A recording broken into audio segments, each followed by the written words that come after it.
2 मार्चला वंचित बहुजन आघाडीचे मुंबईत धरणे आंदोलन. प्रकाश आंबेडकर यांची पत्रकार परिषद.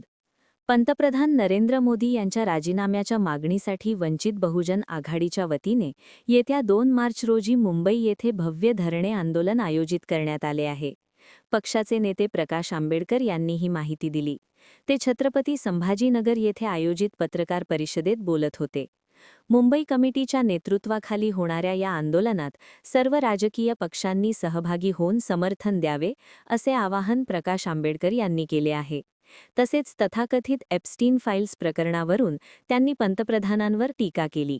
या प्रकरणात पंतप्रधानांचे नाव चर्चेत येत असल्याचा दावा करत राष्ट्रीय स्वयंसेवक संघ शांत का आहे, असा सवाल त्यांनी उपस्थित केला.